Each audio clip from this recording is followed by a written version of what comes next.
Hello, everyone. Thank you for all being here. It's fantastic to see such a great turnout. I think this just goes to show that it's the perfect time for us to be launching in the UK, and I couldn't be more excited to see you all here. For those of you who don't know me, I'm the Director of Organisational and Behavioural Research here at Cybermindz, and I've been on board with the company since we founded last year. I wanted to give you a bit of an update of what we've done so far, some emerging results that are coming out, and where we hope to go to next. And in particular, I want to focus on two key areas. From day one, we realized there's quite a lot of anecdotal evidence out there regarding the level of burnout occurring in cybersecurity, but there wasn't a lot of hard data for us to point to. So that was the first gap that we wanted to focus on. The second focus area for us is that we want to measure as we go. So when Cybermindz performs an intervention, and Peter's just given you an overview of that, we want to be able to measure the impact of what we've done. We want to be able to demonstrate that we're actually having an effect. So those are the two big areas of research that we focus on, and that's what I'll take you through today. So first, the story so far. Since 2022, we began what was the first national baseline of mental well-being in the cyber community in Australia. We assess cyber professionals from all walks of life on measures of burnout, sleep quality, resilience, things like that. And that was really to give us a baseline. We wanted to understand what is the day-to-day life like for an average cybersecurity professional on the ground today. And we found as early as November some really quite worrying trends. We actually had a fantastic opportunity to compare the results that we were seeing to a recently published set of results from frontline healthcare workers that Jane mentioned earlier. And we found that even though, as you can imagine, frontline healthcare workers are burning out at a very high rate, the cybersecurity professionals in our sample were burning out even faster. So that to us was a sign that we're in the right space and that there definitely needs to be more attention on this issue. And then earlier this year, we presented some early findings to the HAZER conference in London, and the details of that are available on our website. But before I go any further, I want to take a step back. So today, we're talking about burnout a lot, and we've already heard it mentioned a couple of times. So I just want to provide you with a nice, clean psychological definition of burnout. It's not the only one, but it's one that we find quite useful. The model we use here at Cybermindz is that burnout is a combination of three symptoms: exhaustion, cynicism, and low efficacy. Exhaustion is exactly as it sounds. It's that feeling of being overwhelmed and that you've got nothing more to give. Cynicism, as Jane mentioned, is this feeling of being unmotivated and feeling like, what's the point of even rocking up day to day? Am I even making a difference? And low efficacy is feeling essentially unappreciated, but it's a bit more than that, because it's this sense that maybe you're just not cut out for this sort of work.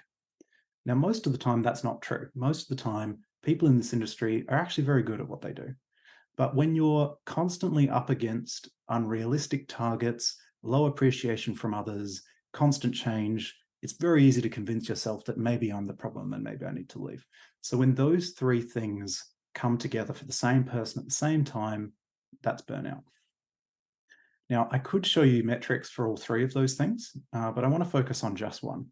And I want to focus on professional efficacy. As I said, lower scores here are bad. So the lower you score, the more likely you are to feel that you're not where you belong. The vertical bars you can see on screen there indicate how frequently we found cyber professionals in those ranges. And that solid line that you can see there is the cutoff for what would be considered a low score in the general population. People to the left of that line are in the really worryingly low area. And as you can see, the vast majority of our cyber professionals in our sample were in that low range. And then out of interest, that dashed line there is the average for the frontline healthcare workers. So you can see again, most of the cyber professionals are to the left of that. Now, this is particularly worrying because scores in this range often show an intent to resign because they're burning out at work.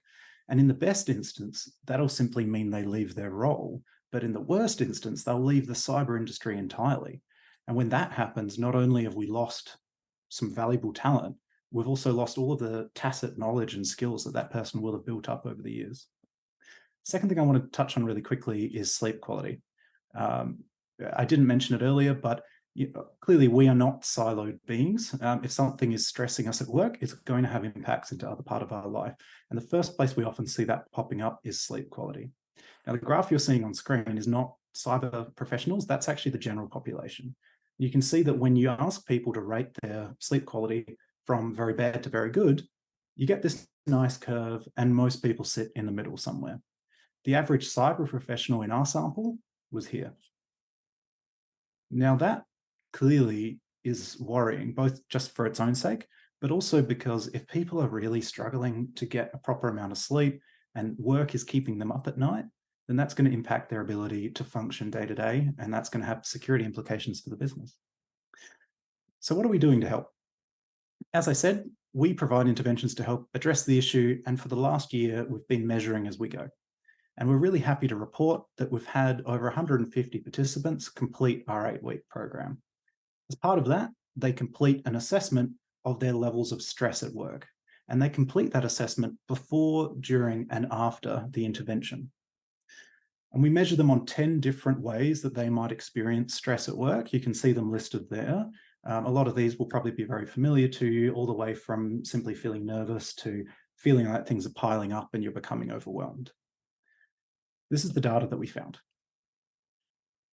We're happy to report we found a consistent drop in all of these scores over the 8 weeks of our program. You can see all 10 of those areas of stress listed on the screen there. And this lighter color is week 0 before we started our intervention. The gray is week 4, and the gold is week 8 after we'd finished the intervention. And you can see a consistent drop in all of those scores over that time. Occasionally, we see a bit of a rise and fall, which is probably a bit of a salience effect, but overall, it's a downward trajectory. So that was really fantastic to see. And because we have over 150 people in this sample, we were able to see that that's a statistically significant change. This is more than just noise in the data. This is meaningful change.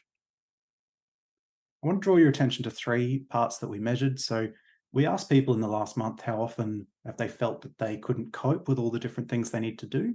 And we found a 38% drop in that over the 8 weeks of our program. We also asked them in the last month, how often have you been angered because of things that are outside of your control? As Jane mentioned, often changes happen and you're just not consulted in the cyber world. We found a 40% drop over the 8 weeks of our program. And we also asked in the last month, how often have you felt difficulties piling up such that you can't cope? 53% drop there. So it's really fantastic to see these big changes. The other thing that I'm super excited to announce, and as Peter mentioned, is we are now repeating this study in the UK. So for the same metrics that we measured in Australia, we'll be measuring on UK cyber professionals. This is to give us a baseline. We want to understand what is the average UK cyber professional experiencing right now, and where can we start to make the biggest changes. I strongly encourage you all to take part. It's open to anyone who works in the cyber sector. You can scan that QR code. You don't have to complete it now. It will take about 10 minutes. And we will put the link in the chat as well if you haven't had a chance to scan that. If you and your team complete this study, we're able to compare your results to the broader industry to show you how you're tracking in your business. And that can even form part of your value proposition to employees to say, look, this is how we are investing in our talent. If everyone takes part on the call today, because of the great turnout we've had, we'll already be a good start to getting an understanding of the UK industry. So a couple of key takeaways as I'm coming up to my time. So you do contribute to research if you can. As I said, the link will be in the chat and we'll send it out after the event as well to take part. Continue to support each other. So as I said, it's common here where people don't feel super appreciated for the efforts they put in at work. So it's really important that we in the community band together and do appreciate each other. If you want to keep up to date with what we're doing, we've had some fantastic, we're lucky enough to have some fantastic media attention recently, both TV and print. So if you want to read up on that, it's all up on the website. And if you want any further information of the research we're conducting, our latest study that's just been published will be up on the website as well.